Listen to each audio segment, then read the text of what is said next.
kuliah ya iso tekan 8 tahun ya iso. Ya. Kurangnya gimana? Kurang safety katanya. Nah, terus gimana? Ngelasnya pakai helm, Mas. Helm full face. Nah, ternyata SMK juga masih banyak. SMK pengangguran di situ.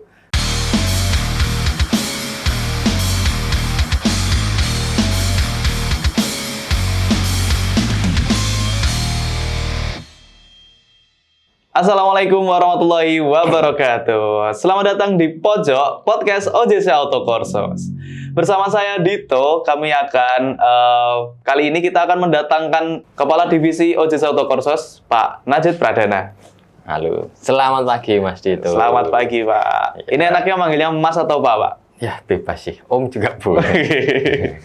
Pak aja kali ya, karena kan di hierarki beliau ini atasan saya hitungannya, seperti itu. Enggak juga. Yeah. Oke Pak Najid, mungkin bisa perkenalan dulu. Ya, oke. Selamat pagi teman-teman. Ya, Mas Dito, gimana kabarnya? Alhamdulillah Pak, baik Pak. Pak Sehat Najid, ya? Alhamdulillah sehat. Pak Najid, kemana? Alhamdulillah sehat sekali. Masih pegel-pegel Pak, apa gimana? Ya, lumayan pegel ya. Oh pegel ya, karena kami kemarin habis lomba futsal ya. Ya. Habis lomba futsal dan beliau ini sangat energik sekali saya akui. Ya harus semangat dong. Kemerdekaan tuh harus kita peringati dengan penuh semangat ya, karena perjuangan pahlawan kita ya. Respect. Jadi, jangan dilupakan itu. Respect. Oke. Ya mungkin kembali ke laptop. Ada laptop. Kenalan dulu Pak, kenalan dulu Pak. Laptopnya Ya, ada di bawah. perkenalkan, di sini nama saya Miftahul Najid Pradana. Ya. Di sini biasanya dipanggil Pak Najid atau Mas. Nek Dek kayaknya nggak pernah ini. Kalau Dek nanti mungkin beliau itu umurnya sekitar ya udah purba. Waduh, purba kala. Ya, di sini saya di OJC itu sebagai untuk posisi sekarang ya sebagai kepala divisi OJC Autocourse ya. Itu ya untuk saat ini masih banyak ngurusin di operasionalnya. Operasional. Berarti kegiatannya sehari-hari itu di operasional itu ngapain aja Pak berarti? Ya mengecek segala kegiatan ya. Mereka kan di sini belajar ya, kayak kita kan di dunia otomotif ya Mas. Yeah. Di sini kan OJC Autocourse ya. Otomotif Yogyakarta Center. Nah, itu ya bergerak di bidang otomotifnya. Dan untuk saat ini kita di kursus mekanik mobil dan juga kursus mekanik motornya. Ya, seperti itu. Jadi yang ngurusin dari jadwal mereka, kegiatannya tuh ngapain aja, ya itu perharinya itu udah kita atur ya, dari mereka masuk di sini awal hingga mereka nanti lulus, seperti itu. Jadi mantau di situ. Nah, harus berjalan sesuai dengan rules, atau kalau di sekolah ya itu biasanya namanya kalender akademik. Akademik. Atau kuliah juga kayaknya ada ya. Iya, nah, itu. Jadi kan di situ kegiatannya apa aja itu. Tapi ada kesusahan sendiri nggak Pak kalau semisal kan banyak nih siswanya kan. Ya. Banyak siswanya, terus ada mungkin kan juga semua siswa tentunya punya kepribadian berbeda-beda, pemikiran beda-beda, itu kayak buat menyatuin mereka itu terus jadwalnya gimana dan sebagainya, itu susah nggak Pak?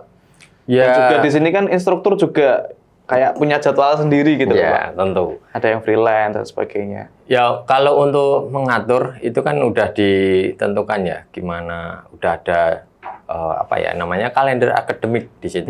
Nah, pokoknya kita udah dilihat ya, udah dijadwalkan di situ, udah kita tinggal ikutin sesuai yang udah ditulis, ditentukan di kalender akademik, ya udah selesai. Nah, tinggal ya selama proses itu ya, itu apakah ada kendala dan lain sebagainya. Kendalanya ya banyak hal di situ ya yang akan terjadi. Yang pertama di sini karena siswanya ya alhamdulillah ya tahun ini ya 100 lebih. 100 lebih, ratusan ya, lah ya. Ini untuk per tahun ini udah ratusan ini. Ya itu juga mungkin ya kendalanya mengatur mereka ya. Mereka dari berbagai macam suku ya, berbagai macam daerah ya. Apalagi yang dari suku Jawa itu ya 50%. Malah 50% dan dari sekarang ya. Dan dari luar juga 50% ya kan. Jadi itu ya, gimana cara mereka itu biar bisa mengikuti segala kegiatan di OJC kayak gitu.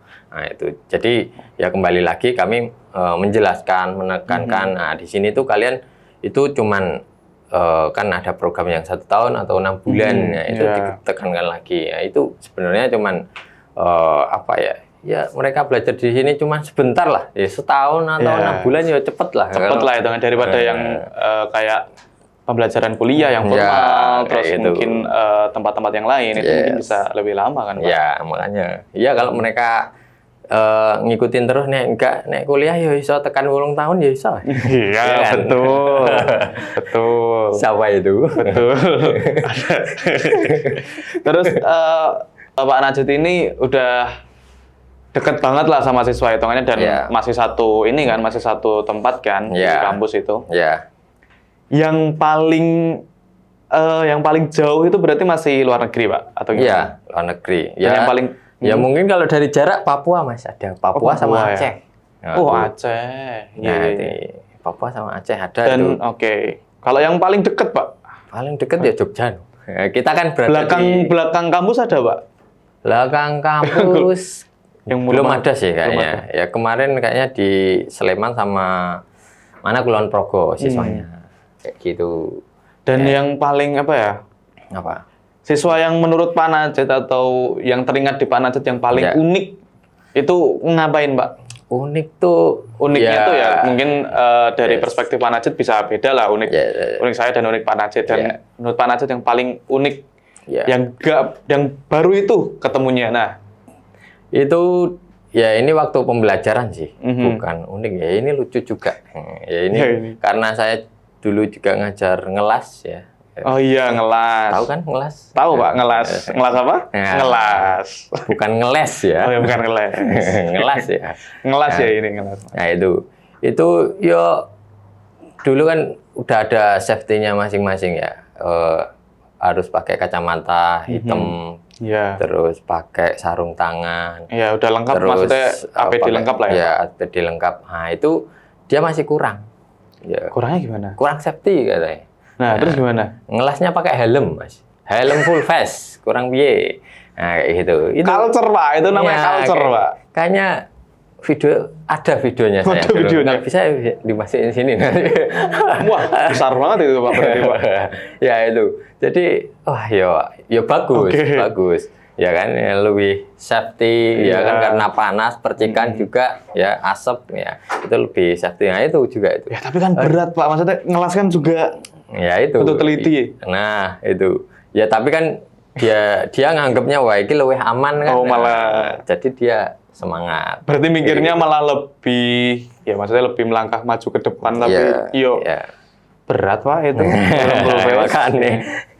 Ya dia tanya ya nggak apa-apa kalau kamu nyaman ya wes nggak apa-apa, malah lebih aman itu kan kayak gitu. Ya nggak ketimpa juga malah aman kan. Iya betul, kalau SNI Pak. SNI gitu. Itu juga yang paling banyak kejadian ya di kelas ini sih biasanya. Itu kan berkaitan dengan panas, terus cahaya kayak gitu itu loh.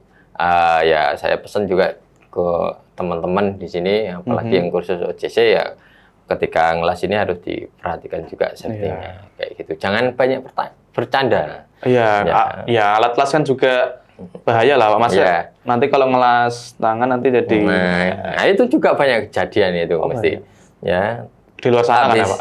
Habis ngelas itu kan stiknya atau benda kerjanya kan panas kan. Nah itu kadang itu mesti suruh Mas coba pegang kayak gitu. Nah itu tuh janganlah, maksudnya itu kan bahaya lah ya. Makanya itu perlu diperhatikan lagi itu sih. Terus momen lucu lagi ada nggak, Pak? Kayak mungkin ini kan dari siswa tadi. Iya. Karyawan sekarang, Pak. Karena kan Bapak kepala divisi dong. Nggak mungkin nggak kenal karyawannya lah ya. Iya, kalau lucu dari yang paling staff-staffnya ya lucu kabeh. Oh, oke. Yang paling lucu, Pak, paling. Nah, ini di depan saya. Wih, paling lucu. Orang aneh sendiri. Kadang tuh freak nggak tahu apa yang akan dia lakukan di hari berikutnya tuh. Nah, entah sesuk nggawa caping atau nggawa sorjan kan, ya kan. Itu namanya untuk kebahagiaan kantor, Pak. Nah, ya. itu kan itu kantor, juga dapat pahala ya, membahagiakan orang lain itu. Ya kan? Cuman ya kadang ngerasa hidup kayak gini amat gitu. Kok harus menghibur cuman ya udahlah, jangan nggak apa-apa dapat pahala. Iya, Pak. Kan, ya, tujuan kita lu akhirat. Tujuan akhirat, siap. CSR-nya emang kami buat ini sih pondok pesantren lah ya, Pak. Wah, sip. Pesantren dari Pak Agung yang di episode kemarin. Ya. Kalau kalian belum nonton di episode kemarin, silakan nonton di episode kemarin. Itu ada Pak Agung Setiabudi selaku founder dari OJS Auto Course. Ya, seperti itu. Ya. Prakteknya itu bisa dijelasin kayak gimana dan mungkin ketertarikan siswa itu segimananya gitu, Pak. Oke, di sini mungkin akan saya jelaskan sedikit ya mengenai karena background saya juga dulu lulusan SMK, Mas. Ya. Oh, SMK. SMK di Jogja? Ya, di Bantul. Oh, di Bantul. Ya, SMK Muhammadiyah 1 Bantul ya, di situ. Nah, buat alumni-alumni bisa di-tag aja. Iya. Nah, itu ya saya dulu di otomotif juga di teknik kendaraan ringan. Oh, oke, otomotif. Jadi ya alhamdulillah 3 tahun lah lulus. Harus dong, Pak. Kalau nggak lulus ya dipertanyakan dong kalau gitu. Terus setelah lulus saya ambil D3.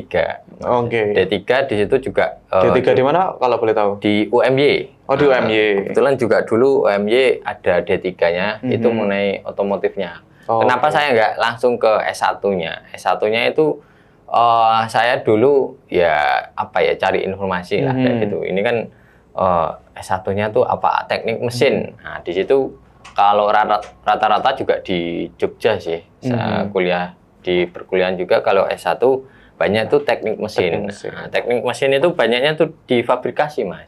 Jadi ngelas, terus CNC, bubut. Nah, itu saya nggak terlalu seneng di situ, bukan passion saya. Terus di situ ada jurusan D3 otomotif. Wah, otomotifnya ini mengenai apa sih? Oh, ternyata, dan masih sejalur sama SMK-nya lah kan, SMK, teknik kendaraan ringan, nanti bongkar mobil atau motor. Oke. Nah, saya masuk di situ.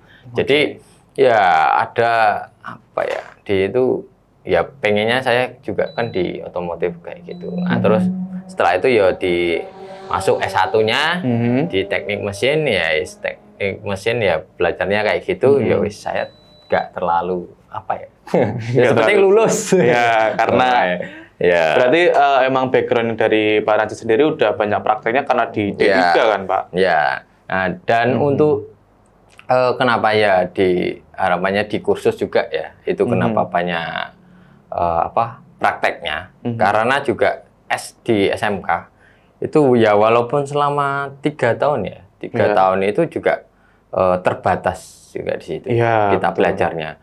Saya dulu belajar overhaul, bongkar mesin itu juga nggak benar-benar sampai paham kayak itu. Itu SMK itu. Kalau SMK kan karena banyak pelajaran lainnya juga kan. Nah, itu makanya. Jadi kan, tapi kan 3 tahun, Mas. 3 tahun itu juga lama loh. Dibandingkan kita cuman 1 tahun, tapi kan 1 tahun. Nah, itu. Ya, itu kan ya kembali lagi pijakan dari pemerintah kan, kurikulumnya seperti apa. Oke, berarti menurut Bapak sendiri memang harus ada ikut kursus dan sebagainya juga kan, Pak? Berarti belum fully mateng kayak habis lulus bisa langsung cari kerja dan sebagainya kalau yang dari lulusan SMK. Mohon maaf. Tapi ya menurut Bapak seperti itu berarti? Sebenarnya bukan menurut saya juga sih. Ya sebenarnya dari data. Coba cek aja di Google ya. Pengangguran di Indonesia. Nah, ternyata SMK juga masih banyak. SMK pengangguran di situ. Nah, kan padahal tagline mereka kan lulus siap kerja. Tapi kenapa di nyataannya di data ternyata SMK juga masih menyumbang pengangguran paling banyak. Kayak gitu. Nah, itu kan menjadi salah satu kenapa ini kayak gitu. Berarti juga karena ini kan, Pak, bisa dibilang dari lapangan pekerjaannya itu spesifikasinya itu tinggi atau mungkin nah, kan harapannya kan mereka jangan waktunya 3 tahun kan. Nah, artinya membuat kurikulumnya harus disesuaikan. Mungkin di sini belum sesuai keinginan industri itu seperti apa sih? Yang lulusan yang mereka harapkan seperti apa kayak itu. Makanya di sini kan ada kursus yang harapannya di sini tentu kami udah buat program di situ banyak prakteknya kayak gitu. Itu sih. Yang paling disukai sama siswa kalau di kurikulumnya yang paling disukai siswa itu apa? Materi, Pak? Materinya engine. Malah engine semuanya. Ya, bongkar pasang kayak gitu. Bahkan sampai dari hidup dibongkar nanti dihidupin lagi kayak gitu. Pasti mereka banyak sukanya di situ. Dan yang paling nggak suka ya, Dito tahu nggak? Kayaknya bisa ditebak listrikan, Pak. Nah, kan Mas Dito udah sering ke sana kan? Iya, Nah, tentunya. Kelistrikan emang pusing sih, Pak. Ya, hitungannya kan ecu dan sebagainya, sekali salah kan bisa mati semuanya. Ya, karena kelistrikan itu ya butuh pemahaman yang lebih. Ya. Pertama ya karena listrik itu nggak kelihatan. Ya. Kok nggak kelihatan ya ada kabel dan lain-lain. Tapi kan nggak tahu itu kabelnya ono arusnya nyetrum atau enggak kan nggak tahu, harus dicek, paham. Ngeceknya kayak gini. Kalau enggak ya wis. Nah, masa yang mendadak dipegang dulu ini nyetrum enggak? Siapa yang mau kayak gitu? Harusnya berapa besaran juga harus dicek. Kalau takutnya gitu, terlalu tinggi kan juga. Jadi harus paham dari dasarnya. Cara ngeceknya kabel putus tuh seperti apa kan kayak gitu. Dan padahal mobil-mobil modern sekarang malah banyak dari ecu, dari kelistrikan kan Pak, dari sensor-sensor. Wah pusing banget. Ya dulu sebenarnya saya jujur ya Mas ya dulu saya masuk sini juga kelistrikan saya nggak terlalu paham dan ya paham cuman dikit lah. Nah, dulu saya juga belajar dengan instruktur di sini belajar dasarnya. Ternyata kalau udah paham dasarnya itu, ya wis. Ternyata kayak gini. Tinggal ngurut lah ya Pak. Iya kayak gitu. Tinggal nanti kalau elektrikal sekarang kan mobil itu mesti tiap mobil itu ada wiringnya. Wiring diagramnya, jalur-jalur kabelnya. Nah itu. Nah, tapi kalau udah paham dasarnya, ini komponen ini cara kerjanya kayak gini, komponen ini cara kerjanya kayak gini. Nah, nanti bisa dipelajari itu. Udah mudah, sepenting dasarnya dulu kayak gitu. Tapi ini kan saya juga sering ke sana kan Pak, sering ke sana dan mengamati siswa itu banyak praktek sendiri tiba-tiba. Itu diperbolehkan Pak atau gimana?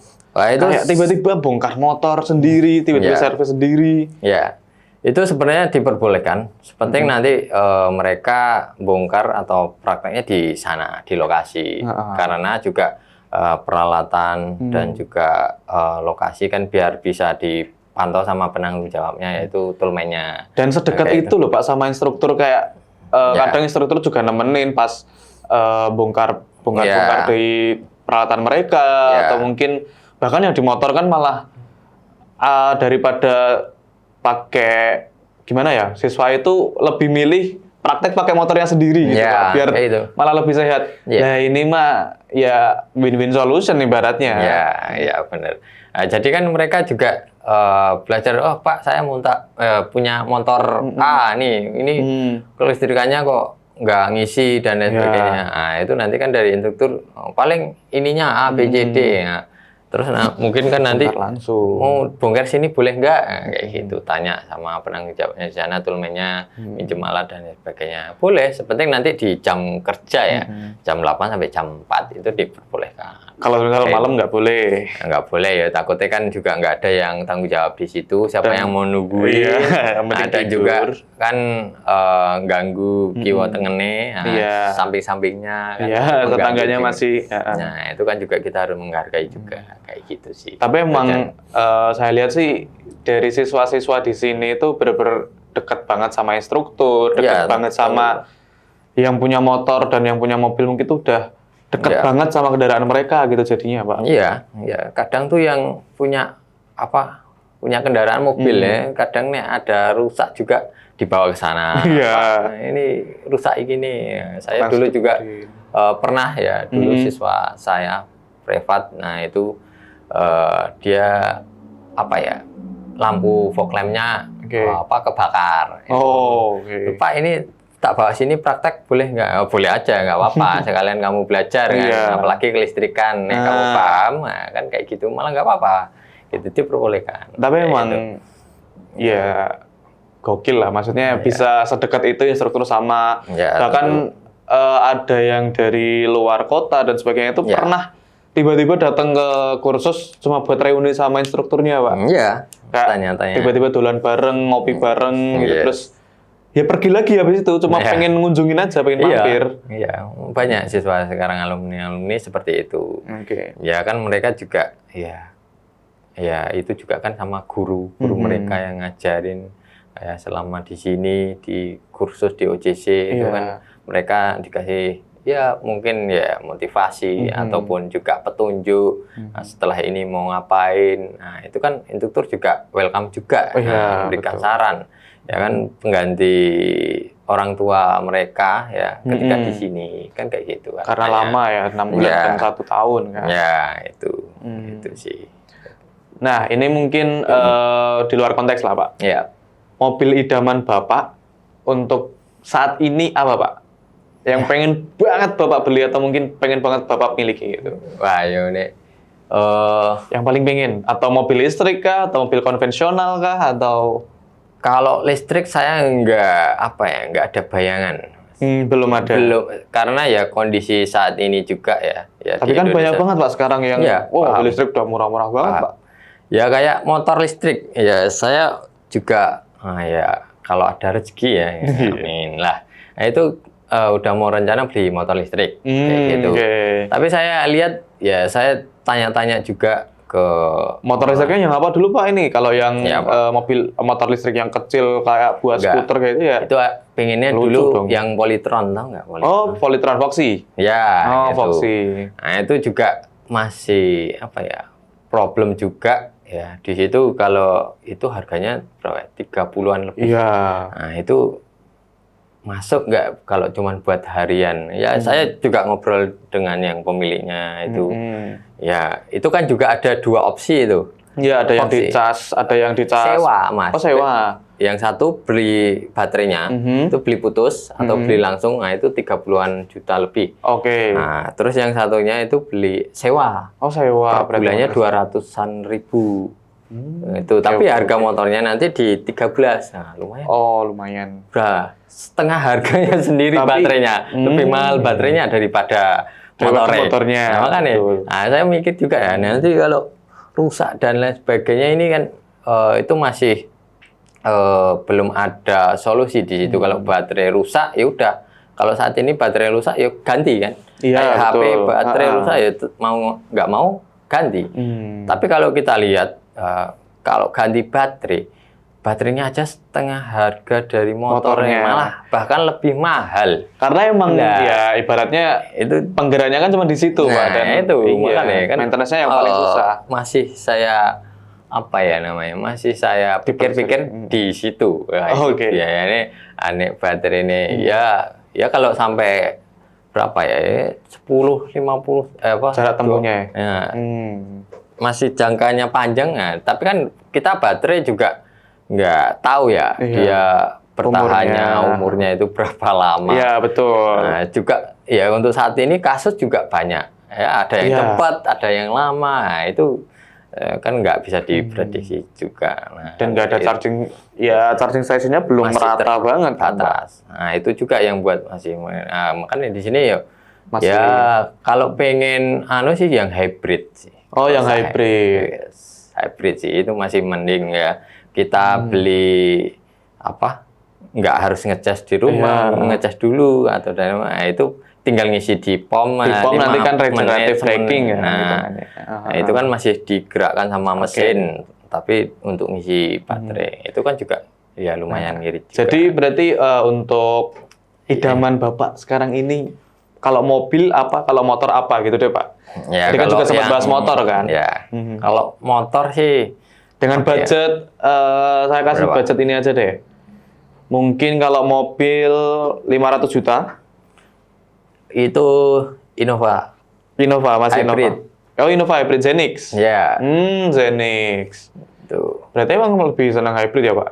Iya, ya karena lihat kondisi di Indonesia juga ya. Kan Iya, karena betul. ngecas juga repot. Nah, nek nang omah juga nek Ngolor-ngolor kabel kan Pak nanti. kan harus nambah daya juga lagi. Ya? Iya, karena Ah, takutnya jeglek kan Pak itu. Iya. Kalau jeglek kan ini sobat mekanik ya maafkan karena kami memang regionnya di OJC, ya. Otomotif Jakarta Center, nah seperti itu. Ya, seperti itu. Jadi itu kalau motor sih ya pengennya yang Polytron itu. Oke, Foxy. Tapi nih itu buat harian cuman buat apa ya? Ya pemakaian sendiri itu enggak masuk saya kemarin. Kecuali untuk Gojek dan sebagainya itu masih bagus itu. Itu ngirit itu. Pernah kepikiran untuk ambil mobil bekas atau motor bekas gitu aja, Pak? Bagaimana? Kalau bekas ada sih. Kalau bekas apa? Mobil deh. Kalau mobil sekarang cuma mobil aja deh. Budget ya saya kasih budget 200 jutaan lah. Kalau itu 200 pengennya kecil. cuman Jazz sih kalau saya. Jazz GK5 Ya. yang paling baru. Sebelum itu. Oh, G8 berarti. Iya. Itu. Oh, Kapal apa G8 tipenya? G8 emang iya sekarang digoreng sih Pak harganya Pak. Karena kan Jazz sudah discontinue kan. Ya. Kalau yang lebih tua lagi sebenarnya Lancer.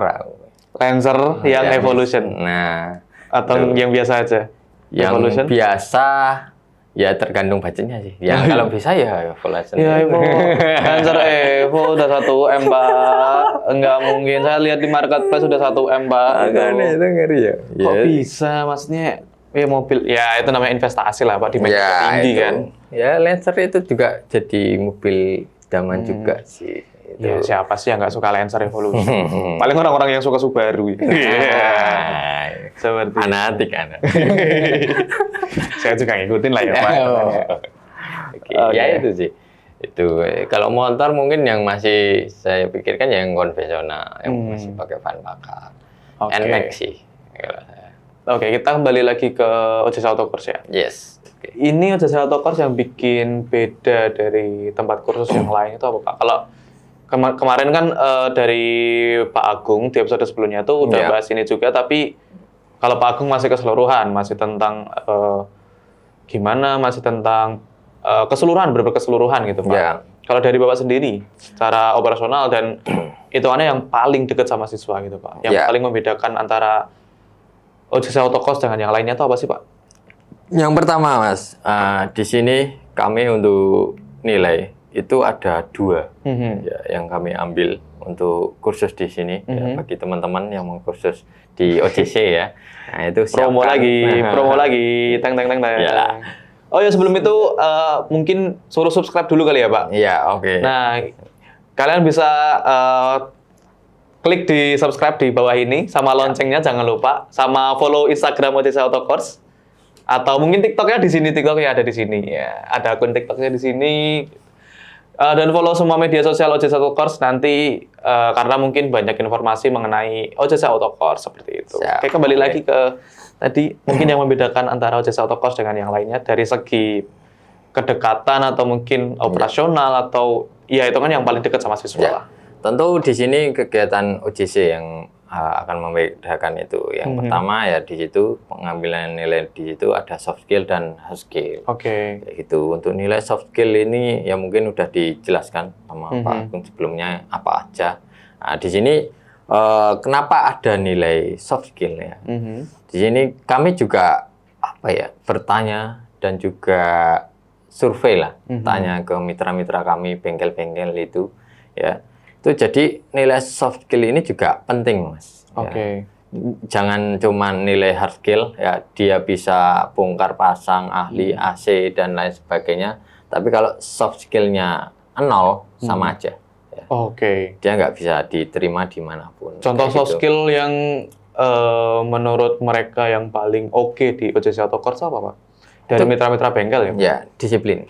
Disiplinnya. Kedisiplinannya. Nah itu, jadi di situ makanya kami juga membangunkan di sini tiap pagi wajib apel pagi. Oh gitu. Wajib apel pagi kawan-kawan ya, teman-teman yang mau kursus di OJC. Ya itu bukan karena apa ya, tanpa alasan ya kami mengadakan kayak gitu ya. paling cuman buat kegiatan apa kayak gitu biar ada isinya dan lain sebagainya, biar tambahan kegiatan. Itu enggak. Itu ada alasannya. Nah, karena di industri juga. Ya, karena kami tanya ke mitra-mitra kami ya itu nilai soft skill itu juga penting. Mereka juga bahkan bilang ketika mereka disiplin, rajin, tanggung jawab, baik, nah, itu nilai hard skill itu bisa ngikutin. Oh iya, nah, kayak gitu. Karena ya di bengkel atau ketika mereka magang ataupun yang lain lah, PKL lah, namanya itu. Nah itu mereka bisa diajarin kan ketika magang. Nah, tapi kalau nggak pernah berangkat, ngeyel dibilangin, ya kan ilmu nggak dapet. Iya betul. Nah kayak gitu. Nah, dan juga bengkel atau mitra itu kadang juga ngetes ke siswa magang PKL. Nah, saya juga beberapa tanya ke mereka untuk ngetes mental mereka. Mental mereka tuh kuat nggak, disuruh A B C D wah segala macam. Kena mental lah ya Pak. Kalau mental langsung pulang itu kan nggak gitu. Kita banget lah. Ya kan itu juga melatih kita nanti. Yang katanya mau bangun bengkel nih, ya nanti kan customer macam-macam. Iya. Sifatnya aneh. Customer-nya ngamuk-ngamuk terus wah minum langsung ke belakang nangis ya malah piye. Nggak jadi buka bengkel Pak, malah belum tikar nanti. Nah, itu kadang siswa juga perlu dimotivasi sampai hal segitunya ya. Kenapa ada kayak gini sih kegiatan kayak gitu. Itu sih. Nah, itu soft skill ya. Dan yang selanjutnya mungkin kegiatan banyak ada karakter building di situ untuk membentuk karakter mereka ya seperti apa ya, jadi kelihatan oh ini nanti siswanya yang kayak gini, yang agak aktif dan lain sebagainya, itu udah mulai kelihatan gitu. Dan bahkan nanti ada namanya nanti apa ya kayak apa ya pemisahan itu nanti dia tuh senengnya apa ya. Oh di engine, oh di kelistrikan, oh di AC dan lain sebagainya lah. Nah, itu lebih dalam lagi lah. Ya, jadi kan biar mereka bisa fokus. Nah, karena juga apalagi dalam apa ya setahun atau 6 bulan untuk pelajari semuanya ya wis nggak mungkin apa ya kita bisa kuasai semuanya lah, karena juga di sebuah engine mobil itu juga kompleks sekali ya. Itu ada AC, ada engine, chassis dan lain sebagainya. Nah itu ketika mau pelajari semuanya itu ya butuh waktu juga, butuh waktu lama kayak. Karena juga kebetulan instruktur kami ya itu kan juga mereka dari berbagai macam latar belakang ya, ada yang dari bengkel dan lain sebagainya. Nah itu mereka bisa apa ya dikatakan mekanik handal atau mekanik profesional yaitu dari pengalaman, Mas. 10, 15 tahun sampai bahkan 20 tahun. Nah, karena kalau cuman kita lakukan sekali tok ini ya itu otomatis akan lupa. Ya contohnya buka ban mobil wis. Lakukan aja yang belum paham ya, belum paham sama sekali diajarin udah coba suruh diulangin besoknya bisa lupa Pak kalau itu. Pasti iki muternya kemana, ini gimana. Iya betul. Nah, kadang bahkan yang udah ya yang dari SMK yang saya ajarkan wis. Nah, itu kadang lupa. Wis didongkrak di atas baru digendorin. Ayo muter terus bane. Ya, gimana mau gendorin. Ayo, contohnya kayak gitu. Nah, apalagi yang apa ya cuman dilakukan sekali tok udah selesai. Jadi di situ kita ya khususnya ya kita belajar di dunia otomotif ya itu butuh pengulangan terus Mas. Nah, jadi harapannya ketika mau cek rem nih udah berapa kali kita lakukan ya otomatis kan kita hafal. Kuncinya betul. Apa aja wis hafal, prosesnya prosedurnya seperti apa aja udah hafal ya kan. Berarti bukan di luar kepala lagi. Berarti bukan kayak jadi mobil customer-nya yang buat pengulangan, tapi di sini udah ini kan Pak? Iya, makanya itu jadi pengalaman ya. Jadi kalau di dunia otomotif kalian harus banyak pengalaman di situ ya. Nah, makanya di sini kalian selama belajar 1 tahun ataupun yang 6 bulan kurang lebih ya. Nah, itu jangan pernah ya intinya bolos atau enggak masuk ya. Dan juga nah kan kayak gitu. Kalian ya sebenarnya sangat cepat ya di sini ya. Di situ kayak harapannya di situ udah kami sesuaikan kurikulumnya ya, yang bisa yang 6 bulan kan yang harapannya udah dari punya basic. Kalau yang 1 tahun belum sama sekali. Nah, itu yang harapannya ya mereka selama 1 tahun itu masuk terus. Fokus terus ya, Pak? Iya, jangan sampai nggak pernah masuk, ya jarang masuk ya. Ya wis, ya yang terjadi ya itu tadi kan masuk di awal-awal ya wis cuman praktek sekali toh. Iya. Terus dites nanti ya diulang-ulang terus kok. Ya, ya maksud itu. dari pengulangan itu kalian itu supaya bisa terbiasa, hafal ya kan. Iya, betul. Karena ya di otomotif kuncinya banyak Mas. Ya, kunci, alat-alat, special tools. Nah, bahkan satu kunci itu ukurannya bisa beda-beda. Nah, itu. Yang sering hilang itu 10 mili. Nah, kan kayak gitu. Nah, jadi kalau kita udah sering, hafal. Jadi ngambil kuncinya itu enggak langsung sak kotak box bawa. Nah, itu kan nggak efisien juga. Berat. Udah berat tapi nggak ada yang kepake kan sama aja. Kan kayak gitu. Nah, itu contoh sederhananya seperti itu sih. Kenapa mungkin di kami seperti itu pembelajarannya. Mungkin beda dengan yang kursus yang lain itu, yang harapannya kami sesuaikan dengan industri atau mitra-mitra kami, bengkel yang mereka inginkan tuh seperti apa sih, kayak gitu lulusannya. Mungkin untuk closing statement, apa yang bikin Bapak bangga untuk mengajar di siswa-siswa di OJS Autocourse, atau mungkin ada nggak siswa yang bikin Bapak bangga gitu? Ya tentu ada ya, banyak lah yang buat bangga kayak gitu. Apalagi yang mereka sudah bisa sukses buka bengkel sendiri, Mas. Nah, alumni juga udah ada beberapa yang buka bengkel sendiri. Nah, itu kan kami juga ikut seneng ya kan kayak gitu. Nah, dan juga kenapa ya di OJC Autocourse ini ya, karena saya juga dulu masuk di OJC itu tahun 2021, Mas. Oh, 2021. Iya, kalau nggak salah Agustus. Oh, berarti pas banget ya ini. Iya, pas banget ini makanya. Saya dulu masuk itu ikut upacara di OJC. Ada upacara. Itu sejarahnya ya. 2021 sekarang udah 2025. Berarti 4 tahun. Iya, 4 tahun ya, Pak. Kurang lebih 4 tahun.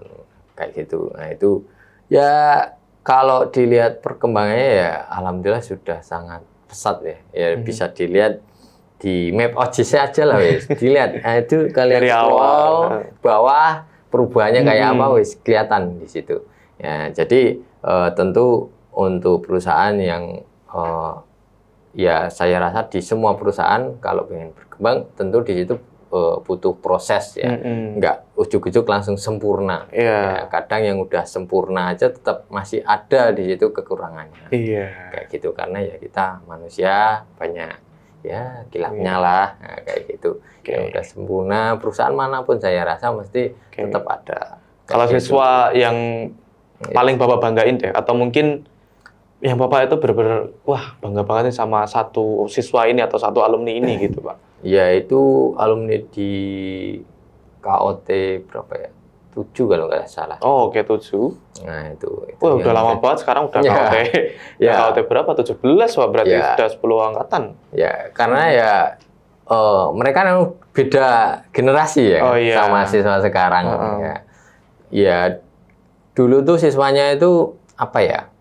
Nggak bisa diem ya. Ngeyel-ngeyel emang. Oh, malah siswa dulu? Iya, ngeyel-ngeyel ya. Kalau sekarang tuh lebih kalem malahan. Ya, karena ya mungkin berbeda perkembangan teknologi ya, mereka lebih HP kan kayak gitu. Kalau yang dulu tuh gimana berarti yang bikin Bapak bangga tuh? Ya mereka apa ya, banyak aktifnya. Oh, malahan. Iya.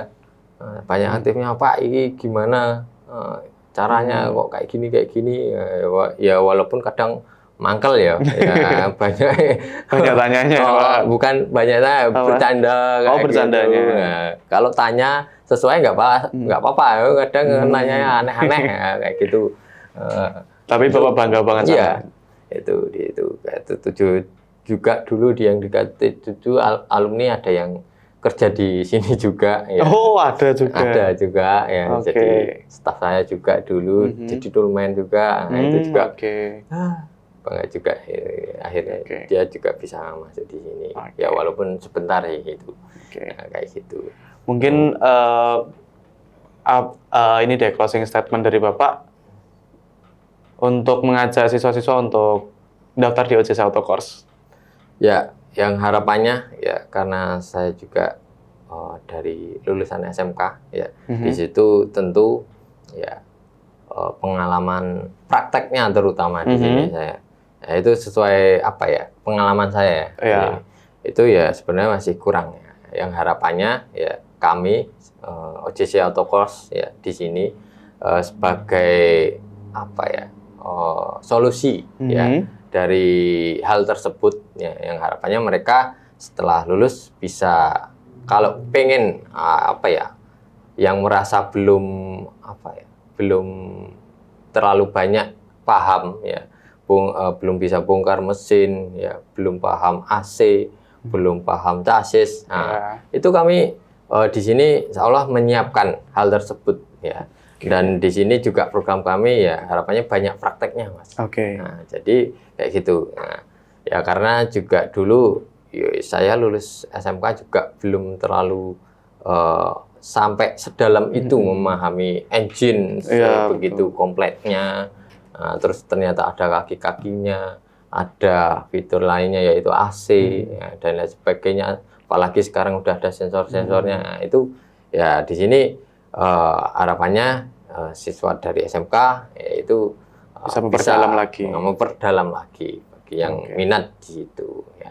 Karena setelah lulus SMK juga kita pilihannya banyak ya kan di situ ada kuliah ya kan ada kursus juga jurusannya banyak ya, terus juga nanti ada kuliah itu ada D3 ada S1 dan lain sebagainya. Nah, itu harapannya kalian di situ bisa memilih ya yang benar-benar kalian inginkan kayak gitu ya. Kalau enggak dari diri kita sendiri ya itu entah apa ya entah mau pelajaran apapun akan kena mental block enggak akan masuk di kita kalau kita nggak suka dulu ya karena juga di sini saya tanya ya yang masuk siswa-siswa ini mereka berbagai jurusan juga Mas. Nggak cuma dari SMK otomotif. Berarti emang pure suka gitu ya? Iya dari SMK apa ekonomi, manajemen. Lah ngapain kamu masuk kayak gini? Kamu salah. Nah, terus ada yang udah kuliah, kuliah apa ya kemarin kalau nggak salah manajemen bisnis. Nah itu keluar ya. Sampai keluar lah ngapain keluar? Lah saya nggak suka kuliahin orang tua. Kayak gitu. Nah kan berarti kan udah dilihat minatnya lah ya. Kalau mereka udah nggak suka ya mau dikuliahin, mau tetap nggak akan masuk. Nah terus akhirnya, lah kok kamu malah pengen kursus? Ya soalnya saya seneng ya dunia otomotif kayak gitu, seneng bongkar-bongkar kayak gitu. Oh seperti itu. Kan tujuannya itu. Ya kan harapan dari itu kalau emang benar-benar suka ya otomatis dia akan terus mengikuti, ingin tahunya banyak kayak gitu. Itu harapannya seperti itu. Kami menjadi solusi dan menjembatani siswa-siswa ini yang apa ya, apalagi ya khususnya SMK ya, itu SMK otomotif yang masih apa ya bingung. Ya harapannya di sini sebagai solusi untuk memperdalam lagi praktek tersebut. Dan kami juga nanti kan bisa memberikan relasi juga. Oh iya, betul. Kita akan disalurkan kemana, kerja di mana, ya kan mitra kita juga banyak. Nah, seperti itu harapannya nanti setelah lulus, nah, itu mereka bisa bekerja di bengkel-bengkel mitra kami, kayak gitu. Mungkin karena sudah panjang lah ya Pak ya durasinya. Mungkin dari kami pamit, terima kasih sudah menonton. Dadah. Terima kasih teman-teman. Oke.